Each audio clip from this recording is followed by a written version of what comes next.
अस्सलाम वालेकुम नाज़रीन, प्रोग्राम अनसेंसर्ड विद फयाज़ नाइच सां गॾु मां आहियां मुंहिंजो मेज़बान फयाज़ नाइच। नाज़रीन, गुफ़्तगू कयूं था मुल्क जे सियासी मंज़रनामे जे हवाले सां। अॼु जुमतुल विदा आहे। असुली तौर ते त मुल्क जेको आहे बल्कि पूरी आलम इस्लाम जेको आहे उहा आहिस्ता आहिस्ता ईद जे तरफ़ वधे पई ऐं रमज़ान शरीफ़ जो आख़िरी अशरो आहे। इबादतुनि जो जेको आहे उहो सिलसिलो हर जॻह ते जारी आहे। अॼु ख़ुसूसी तौर ते जुमतुल विदा जे हवाले सां जेको आहे ख़ुसूसी दुआऊं जेके आहिनि पूरी इस्लामी दुनिया जे अंदरि उहो घुरियूं वेंदियूं आहिनि ख़ुदा खां। रब पाक जी बारगाह में जेको आहे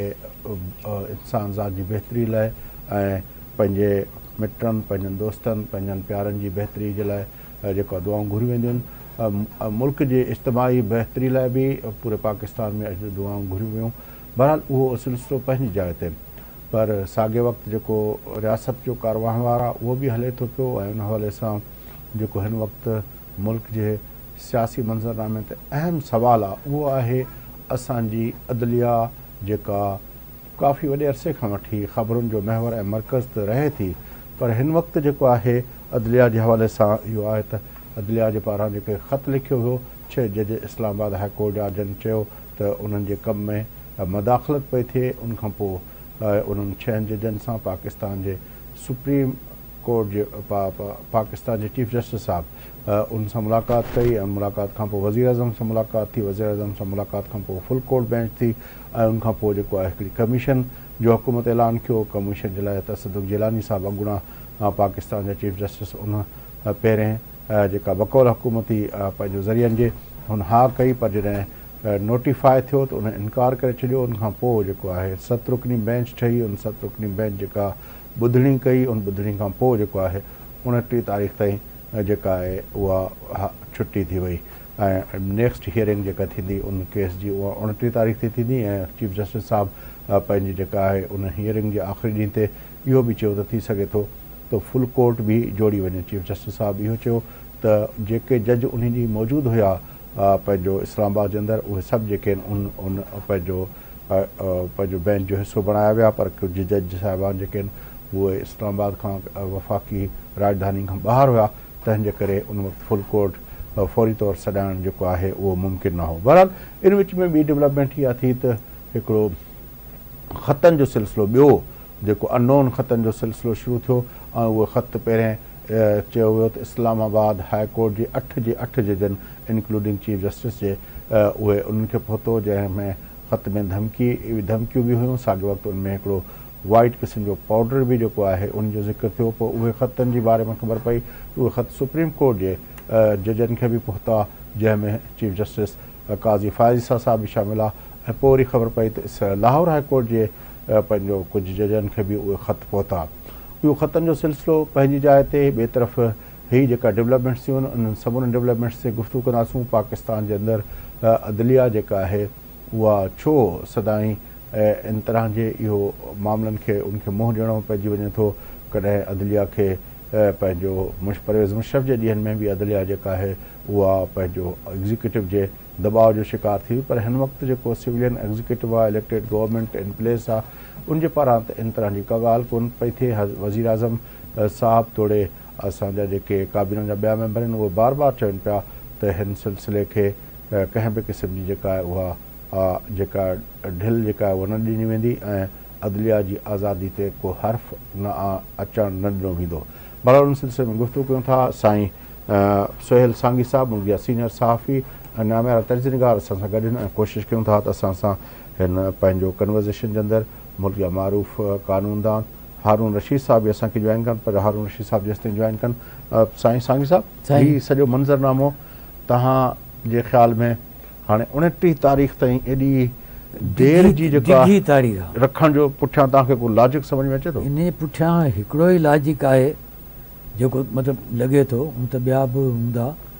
जंहिंजो वॾो इम्कान आहे त भई फ़िलहाल हुकूमत इन मामले पंहिंजो कोर्ट इन मामले ते फौरी तौर ते को डिसीशन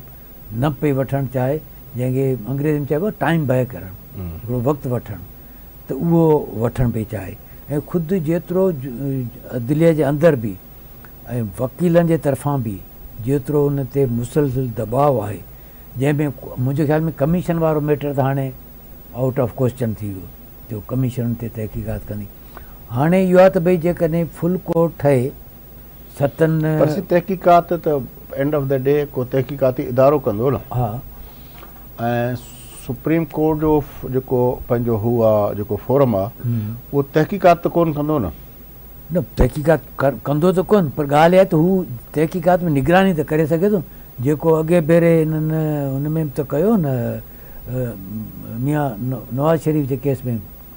त ही जेको इन जी निगरानी कंदो, मतिलबु जेको करणु चाहिनि था उहो बि निगरानी जेका हुननि कई हुई उहो जेको कोर्ट जो मैटर जेको हलियो पए उन में सुप्रीम कोर्ट जो जज उन कोर्ट जे मैटर जी निगरानी पियो करे न। ॾिसो न सर, आउं चवां पियो त उन जूं कहिड़ियूं मॉडलिटीज़ निकिरंदियूं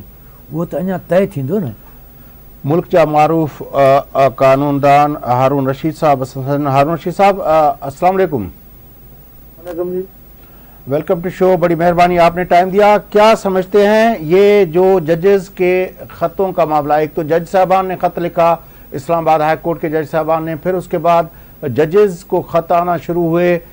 फुल कोर्ट हियरिंग हुई, 7 रुकनी बेंच की अपना हियरिंग हुई, एक कमीशन बनाने का ऐलान हुआ, फिर तसद्दुक़ जिलानी साहब ने इनकार कर दिया।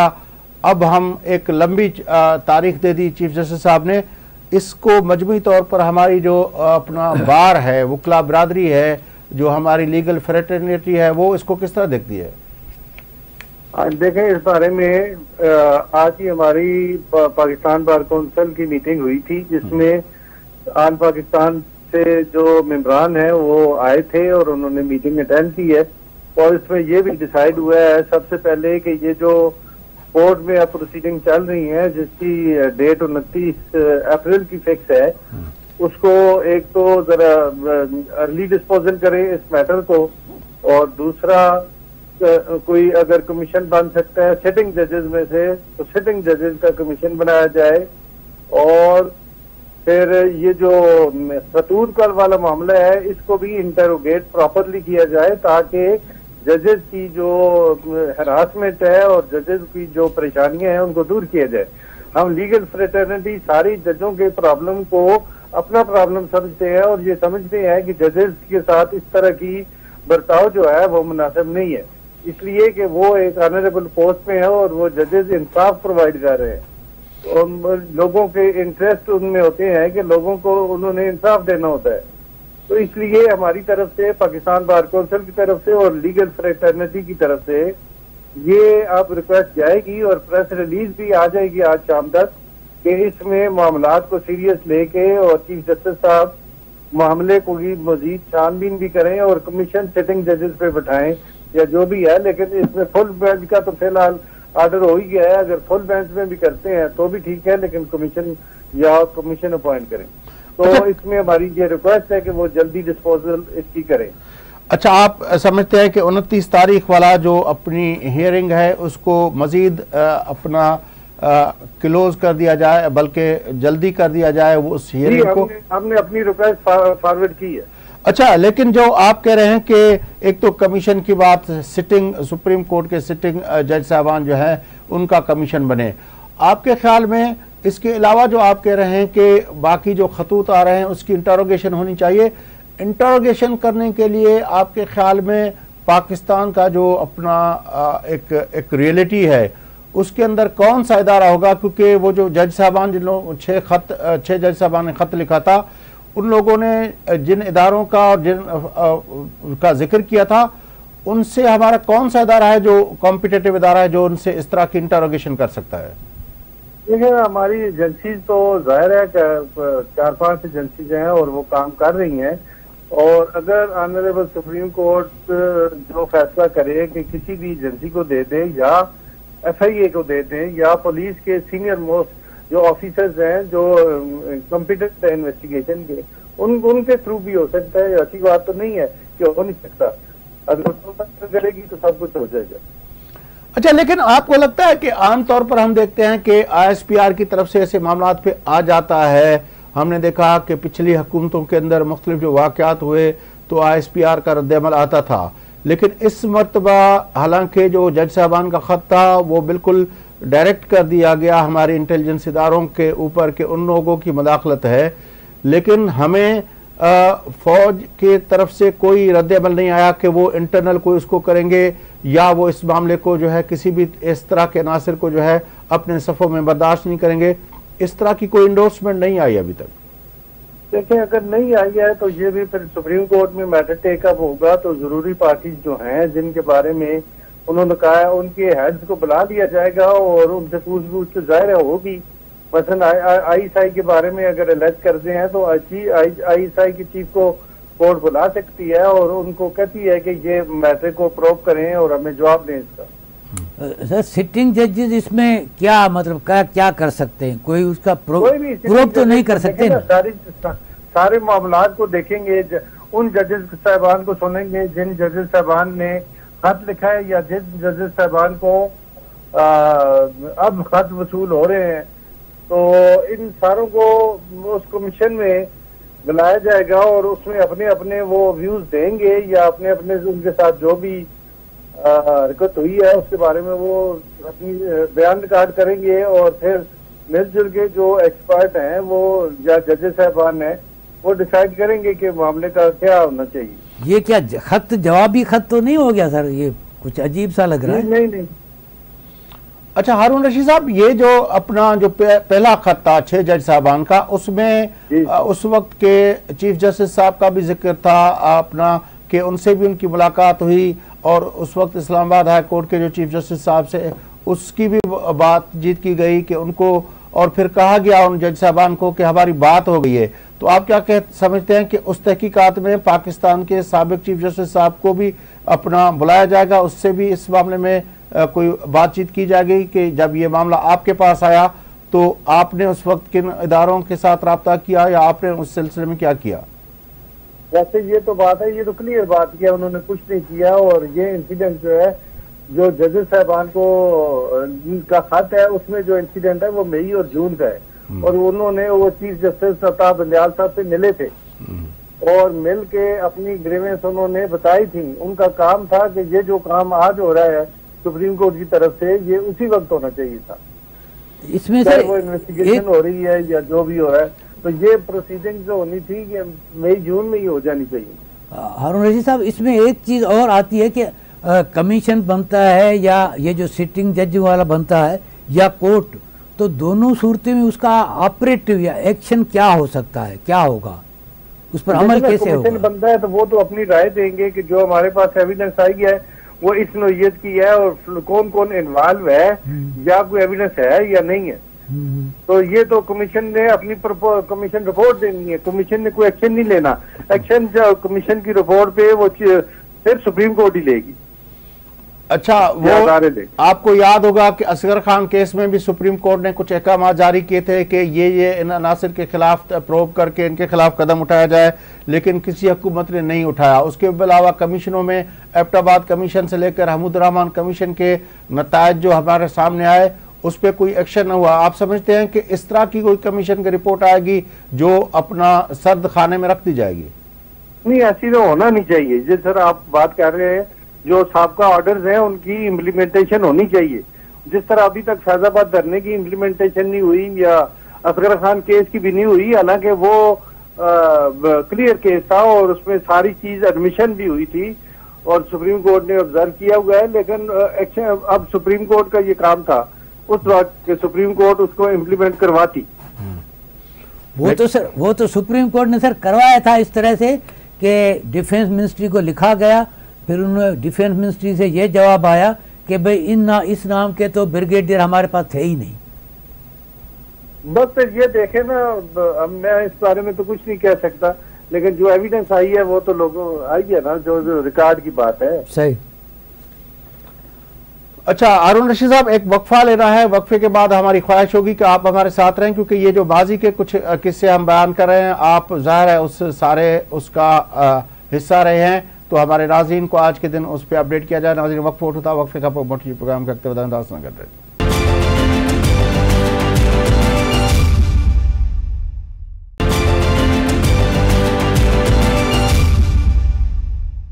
वेलकम बैक नाज़रीन, अचूत प्रोग्राम के सिलसिले के अॻिते वधायूं। गुफ्तगू हलंदड़ आहे मुल्क के अंदर जजन जो ख़त ऐं जजन ॾियां ख़त ऐं जजनि जे मथां जेको दबाव आहे, पहिरियों त जेको ख़त में जेको जज साहिबान जेको इज़हार कयो इस्लामाबाद हाई कोर्ट जो 6 जज साहिबान, पर उनखां पोइ जेके ख़त आया आहिनि जज साहिबान ॾे, उन्हनि त अञा वधीक जज जुडिशरी खे जेको आहे उहो परेशान करे छॾियो आहे। हारून रशीद साहब, आप क्या समझते हैं कि ये जो पाकिस्तान की तारीख है, इस वक्त हम जब ये बात कर रहे हैं कि हमारी जुडिशरी जो है वो उस के ऊपर एक प्रेशर है, जज इस्लामाबाद हाई कोर्ट के 6 जज साहबान ने खुद कहा, लिखा है कि हमारे ऊपर जो है वो दबाव होता है, लेकिन उससे पहले हम देख रहे हैं कि परवेज मुशर्रफ के दिनों में भी जुडिशरी पे दबाव आया। उससे पहले अगर हम जाए तो जस्टिस सज्जाद अली शाह की जो कोर्ट थी उस पर भी, वो भी हमारी तारीख का एक हिस्सा है कि वो किस तरह उस वक्त जो है जजों पे, अपना सुप्रीम कोर्ट पे मोब ने हमला किया था। तो आपको लगता नहीं है कि ये हमारी तारीख है, लेकिन हमने इन सारे अदवार में इस जुडिशरी के साथ ये कंडक्ट रखने वाले किसी भी किरदार को कभी कोई सजा नहीं मिली इस तारीख में? ये तो फिर उस वक्त की जुडिशरी बता सकती है तो उसने क्या किया और अपने आदत इम्प्लीमेंट क्यों नहीं करवाए। नहीं सर, आप अपना बार काउंसिल इन सारे मामला पे कोई ना कोई आप बहसियत वकील के, बहसियत बार काउंसिल के रहनुमा के, हम, क्योंकि ये तो हमारी तारीख है ना, उस तारीख से हम छुटकारा तो नहीं पा सकते, ये हमारी तारीख है। आपके ख्याल में ये जो कुछ हुआ है, ये आज जो कुछ हो रहा है, ज़ाहिर अगर पिछले अदवार के अंदर हमने कुछ किया होता तो शायद आज ना होता, अगर हमने पिछले अदवार में नहीं किया तो मुसलसल वाक़यात होते रहे। नहीं, आप देखें ना, आज की अगर जुडिशरी को देखें तो वो काम कर रही हैं और वो एक्शन भी ले रही हैं, लेकिन ये जिस वक्त मसलन आज वाले अगर नहीं करते तो हम ये तो गिला कर सकते हैं कि नहीं हो रहा। तो साबका वालों का काम था, जो चीफ जस्टिस साहब सीट पे होते हैं उनका काम होता है कि वो उनको जो प्रॉब्लम फेस है या जो भी केस उनके सामने आते हैं उनको डिसाइड अगर करें तो उनको इम्प्लीमेंट करवाएं। बड़ी मेहरबानी हारून रशीद साहब, आपने हमें ज्वाइन किया। नाज़रीन, पर जो मुल्क जा मारूफ आइनी ऐं कानूनी माहिरनि बार काउंसिल जा इंतहाई सरगर्म रहनुमा आहिनि। सही, हाणे सूरत हाल तव्हां ॿुधी त माज़ी जे अंदरि जेके इहे वाक़िया थिया आहिनि उन जे बारे में हारून रशीद साहब जो चवणु इहो आहे त इहो उन वक़्त जी जजनि जो कमु हुयो त उहे इम्प्लीमेंट कनि, पर PMLN जी गवर्नमेंट में जस्टिस सज्जाद अली शाह साहब सां जेको कुझु थियो, हुते होसि, ठीकु आहे न, उहो हुयो त प्लीज़ नाज़रीन असांखे अपडेट कयो न, छाकाणि त हीअ तमामु पुराणा वाक़िया आहिनि, असांजी नौजवान नसल खे त इन्हनि वाक़ियनि जी ख़बर ई न आहे। हुन में हिकिड़ो मॉब जंहिंमें हिन जा PMLN जा अॻुवान MPA मुंहिंजे अख़्तर रसूल उन वक़्तु MPA हुयो, उहो बि शामिल हो, सभु हुन में हुया ऐं अंदरि दाख़िल थिया ऐं सॼो हुनजो जेके ज़ोरी दरवाज़ा खोलियूं, दरवाज़ा खोले धू करे अंदरि हलिया विया। उनखां पोइ अंदरि असीं ॿई, आऊं एजाज़ महर असीं हुआसीं, त आऊं त ॿाहिरि हुउसि बीठो हुउसि, त एजाज़ वरी थोरो जाठो मुड़ुसु आहे त उहो निकिरी वियो अंदरि, हू त बाक़ी खेल तमाशो सॼो अंदरि थियो, त उहो वरी घिड़ी विया हुनखे शाह साहिब खे, हिननि बंदि कयो कमरे में, ऐं पोइ इहा सॼी सूरत हाल थी। उन ते बि इंक्वायरी कमीशन ठही हुई, उन जी बि ॾाढी अजीब वरी रिपोर्ट हुई। यस, उहो ई त मां चवां थो। ऐं उन खां अॻु में मतिलबु त वर्चुअली इहो सज्जाद अली शाह सभिनी अख़बारनि खे फ़ोन कंदो रहियो त महिरबानी करे हीअ तव्हां हीअ थिए पियो, आर्मी चीफ खे बि लिखियो वियो, सदर खे बि लिखियो वियो, असांखे तहफ़ुज़ फारूक लिगारी सदर हो। हा, त ऐं उन में हिकिड़ो असांखे फैक्स ते मिलियो, उनजे PS कयो सज्जाद अली शाह साहिब जे, त भई हीअ ॾियो। असां पोइ दोस्तनि सां शेयर बि कयोसीं, जेको इस्लामाबाद में साफ़ी हुयो उन्हनि सां शेयर बि कयोसीं, त उन मतिलबु त उते ख़ुदि जेको मेन स्ट्रीम मीडिया में वेठल चङा सभु भला माण्हू, उहे बि उन सां गॾु बीहण लाइ तयारु कोन हुया। त अजीब हिकिड़ी सूरत हाल ठही वई, उहे बि बीहनि पिया PMLN सां गॾु, जुडिशरी सां साफ़ी जेके न पिया बीहनि, सिवाइ चंद जेके ॿिनि टिनि हमरा हुया, मिसाल ते हुते ज़िया साहिबु हो, डॉन में हुयो, ईअं द न्यूज़ में मूंखे यादि न आहे केरु हुयो, पर पाकिस्तान जा कुझु सहाफ़ी उन वक़्तु जस्टिस सज्जाद अली शाह ऐं जज साहिबान सां बीठा, ऐं असांजी सहाफ़ियुनि जी बि वॾी अक्सर जेका आहे उहा PMLN सां बीठी, ऐं PMLN उन वक़्तु इन जे करे कामयाबु थी, छाकाणि त उन वक़्तु बि जेको 90 जो ॾहाको हुयो, उन वक़्तु असांजी जेका हुई जेका मामला हुया 58 बि तॾहिं PMLN ख़तमु कयो हुयो, ऐं तंहिं करे PMLN जा जेके आहिनि उहे पावर्स जेके आहिनि उहे थोरी हुई। ॿियो उन वक़्तु जेको आहे 2/3 मेजॉरिटी, पर उन वक़्तु बि असां ॾिसूं था 90 जो पूरो ॾहाको जेको आहे असांखे डीस्टेबलाइज़ेशन नज़र अचे थी पई। ऐं उन में पहिरें त जेको हुयो पंहिंजो ग़ुलाम इसाक़ ख़ान इस्टेब्लिशमेंट जो फेस असांखे नज़र आयो। जीअं ई इहो 17 अगस्त ते जनरल ज़ियाउल हक़ जो जेको जहाज़ जेको आहे उहो क्रैश थियो बहावलपुर जे वेझो, त उनखां पोइ जेको फौरी तौरु असांखे इस्टेब्लिशमेंट जो फेस नज़र आयो मिर्ज़ा असलम बेग ऐं पंहिंजो ग़ुलाम इसाक़ ख़ान जी सूरत में न। पोइ उन्हनि बीबी साहिबा जी जेका पहिरीं हुकूमत हुई 88 वारी, उनमें बि हुननि कीअं इन्फ्लुएंस कयो। ऐं मिर्ज़ा असलम बेग साहिबु उहो लिखियो आहे पंहिंजे किताब में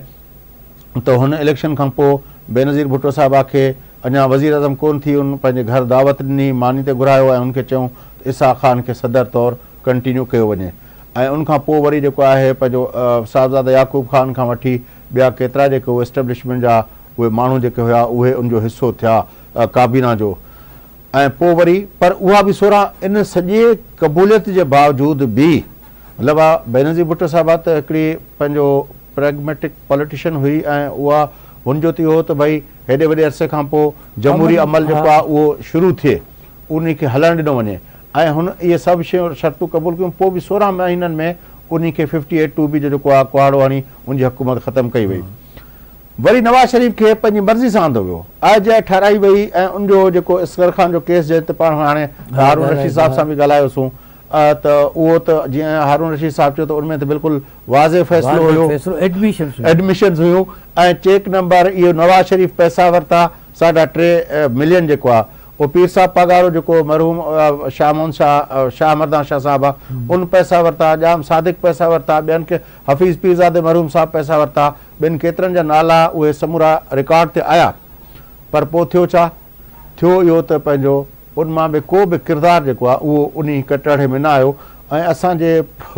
वॾी ॻाल्हि इहा आहे उनखां पोइ सादिक अमीन जा लक़ब बि असांजे हर इलेक्शन में इन्हनि सभिनी माण्हुनि खे सादिक अमीन जो टाइटल बि मिलंदो रहियो।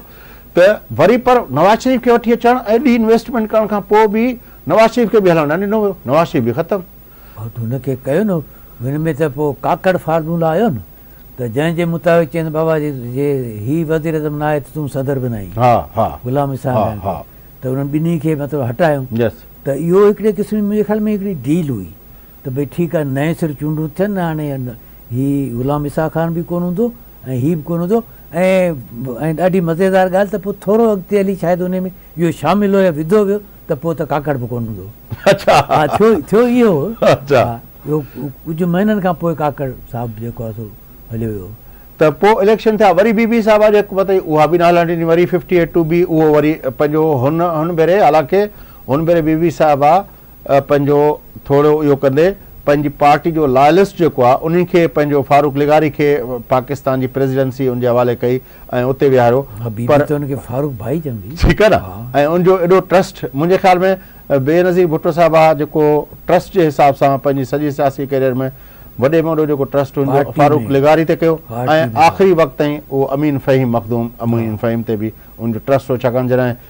पार्टी जी क़यादत जेका आहे अमीन फ़हीम बीठो रहियो, ठीकु आहे न, अमीन फ़हीम बाक़ाइदा हालांकि अमीन फ़हीम खे परवेज़ मुशर्रफ जे ॾींहंनि में ऑफर्स हुयूं, यस, पर उहो न कयूं। त चवां थो त उन वक़्तु बि असांजे जेको आहे निज़ाम जेको हुयो उहो जमहूरियत असांजी जे मथां हिकिड़ो तमामु वॾो सख़्ती हुई। उहा इसाक़ ख़ान जी सूरत में हुजे, उहा फारूक लगारी जी सूरत में हुजे या कंहिं ॿी सूरत में हुजे, आख़िर में त वरी 99 में त परवेज़ मुशर्रफ साहिबु पाण जेको आहे पंहिंजो आयो। उहा सख़्ती पूरे अरसे में असां 88 खां वठी 99 ताईं जो पूरो अरसो जेको आहे इहो ॾहाको जेको आहे उनमें असांजूं 4 हुकूमतूं जेके वयूं असांजी जमहूरियत जे मथां जेको सख़्ती आहे ऑक्टोपस वांगुरु उनजे मथां जेको चंबो हुयो उहो फैज़ साहिबु उन में मुंहिंजे ख़्याल में इहो हिकिड़ो वॾो सबक़ु हो जेको जंहिंमें पॉलिटिकल जेके फोर्सिस हुयूं, सियासी जमातूं हुयूं पार्लियामेंट जे अंदरि जेके हुयूं उहे इन्हनि हिक ॿिए खे पए कटण जी कोशिशि कई ऐं इन मां हिकिड़ो वॾो सबक़ु मिलियो ऐं इनखे सभिनी उनखे शयुनि खे रिविज़िट कयो ऐं जेको चार्टर ऑफ डेमोक्रेसी मोहतरमा जेको ॾिनो हो जंहिं ते नवाज़ शरीफ़ सहियूं कयूं ऐं ॿियनि पार्टियुनि बि, त उहो असुल में उन सॼे इन पीरियड जो जेको हिकिड़ो चइबो न ख़राबु तजुर्बे उन जो सबबु हुयो उहो बेनज़ीर साहिब आहे उहो सबक़ु सिखियो हा उन ते ॻाल्हायूं था पर इन सॼे ॾहाके जंहिंमें पाण कयूं था पिया उन खां पोइ जेको अॼु हिते जो पंहिंजो जेको दौरु आहे हीअ अढाई ॾहाका जेके आहिनि हिन सदी जा हीअ त पाण अॻी सदी जो ॾहाको पिया ॻाल्हायोसीं हीअ अढाई ॾहाका ऐं हू ॾहाको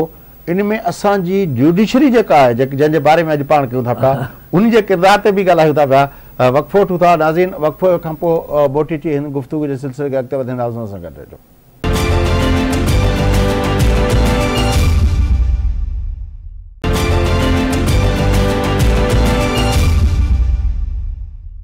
वेलकम बैक नाज़रीन अचो प्रोग्राम जे सिलसिले खे अॻिते वधायूं गुफ़्तगू हलंदड़ आहे मुल्क जी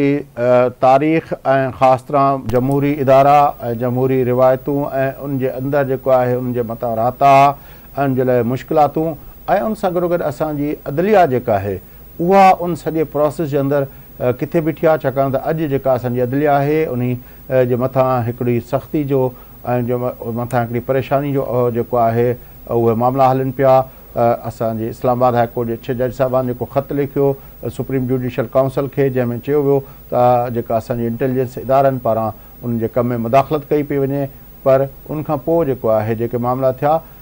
उन जे नतीजे में इहो थियो त उन्हनि 6 जज साहिबान खां अलावा ॿिया जेके 2 जज साहिबान supreme court Islamabad high court जे चीफ जस्टिस समेत उन्हनि 8 जे 8 जजनि खे ख़त पहुता जंहिंमें धमकियूं हुयूं ऐं उनमें हिकिड़े अछे रंग जो सफ़ेद रंग जो जेको आहे उनमें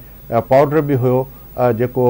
ऐं उहो उन तरह जा साॻिया ख़त जेके आहिनि उहे सुप्रीम कोर्ट जे चीफ जस्टिस काज़ी फ़ाइज़ साहब समेत सुप्रीम कोर्ट जे कुझु जजनि खां खे पहुता ऐं लाहौर हाई कोर्ट जे कुझु जजनि खां पहुता उन ॻाल्हि जे तनाज़ुर में जेका डेवलपमेंट्स थियूं आहिनि उन ते गुफ़्तगू हलंदड़ हुई ऐं उन गुफ़्तगू खे असां पाकिस्तान जी सियासी अदालती तारीख़ जे पॉइंट ऑफ व्यू खां जेका गुफ़्तगू कईसीं पे अचो त गुफ़्तगू खे अॻिते वधायूं जी सांगी साहिब साईं हाणे इहो जेको मामला हुया जेको पाण 90 जे ॾहाके जा इहे 4 हुकूमतुनि जो ज़िक्र कयोसीं हुन में सजाद अली शाह साहिब जी कोर्ट वारो वाक़ियो जेको तव्हां उनखे बहसियत हिकिड़े सहाफ़ी जे पाण अखियुनि तव्हांजे आॾो तव्हां जेको चइबो आहे आई विटनेस अकाउंट आहे तव्हां वटि हा इन में ॾिसो हू त मूं जीअं ॿुधाई तव्हांखे थियो ई त भई शुरू में जुडिशरी बीठी मजबूरी तौर ते हू तव्हां वाक़ियो ॿुधायो मजबूरी तौर ते असांजी इन सॼे मामले में अॼु असां जुडिशरी मुने में तॾहिं सजाद अली शाह जुडिशरी जे अंदरि आइसोलेट थी वियो ठीकु आहे उन में जेको आहे सो तारड़ साहिबु जेको पोइ सदर थियो